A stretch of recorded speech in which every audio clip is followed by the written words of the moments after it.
Kalau IKN akan mangkrak ini kan sebenarnya kita sudah bisa membaca jauh-jauh hari ya Bung Rocky. Tapi tentu saja ketika Aguan pemilik Agung Sedayu Group itu kemudian buka suara pada IKN bahwa mereka itu melakukan investasi di IKN karena untuk menyelamatkan wajah Presiden Jokowi, ya saya kira itu hanya semacam konfirmasi dari para Taipan terhadap apa yang sesungguhnya terjadi di IKN. Kan Pak Jokowi masih tetap mencoba menutupi bahwa ini para Taipan saja sudah berinvestasi, jadi yang lain nanti akan berbondong-bondong ke sana gitu kan. Pak Jokowi selalu menyatakan seperti itu.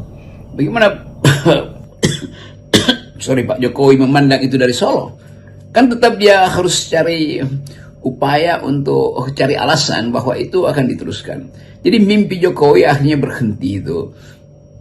Mimpi yang memporak-porandakan Indonesia. Tetapi ada konsekuensi panjang. Itu semua hal yang sudah diinvestasikan itu kemudian muncul menjadi skandal politik ketika Pak Aguan mengungkapkan bahwa IKN itu ada upaya untuk menyelamatkan muka Jokowi. Sebetulnya di belakang itu ada semacam keterangan yang tak tertulis bahwa kira-kira Jokowi mengatakan apa pada Pak Aguan itu, pada PIK, mengatakan apa pada siapa aja oligarki yang dikumpulkan oleh Direktur Utama Pantai Indah Kapuk ini untuk membackup Pak Jokowi. Jadi kita lihat bagaimana Jokowi sebenarnya melakukan semacam pemerasan dalam tanda petik supaya menyelamatkan muka dia itu di dalam proyek IKN. Kan pada akhirnya itu yang terlihat bahwa Jokowi tahu bahwa itu akan gagal, lalu dia peras oligarki itu supaya investasi di situ. Hal yang dulu kita ucapkan, saya ucapkan sampai dipanggil polisi, BEM ucapkan, masyarakat sipil ucapkan, pecinta lingkungan ucapkan, bahwa Jokowi berbohong sebetulnya dari awal. Dan mereka yang membackup kebohongan itu juga akhirnya harus diperiksa itu. Kenapa?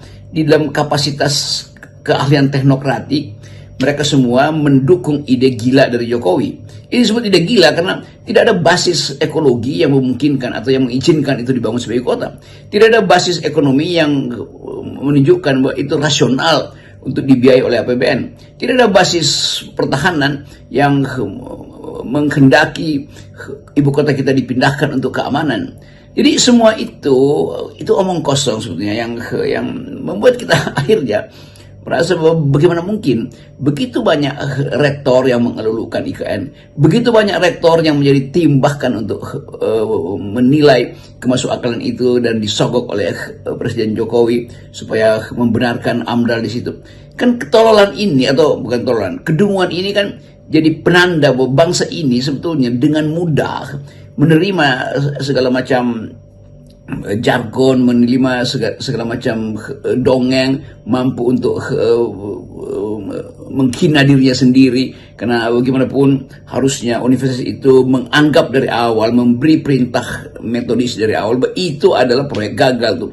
Tapi itu juga yang terjadi di dalam soal-soal yang lain. Misalnya soal Omnibus Law, sekian banyak rektor menjadi sponsor dari Omnibus Law, dan baru sekarang mereka mengerti bahwa akibat mereka mensponsor Omnibus Law, maka pemalsuan HGB di Pantai Indah Kapuk terjadi berbasis pada Omnibus Law itu kan. Jadi itulah kontradiksi atau paradoks dari universitas yang sekarang lagi mau disogok lagi dengan tampang.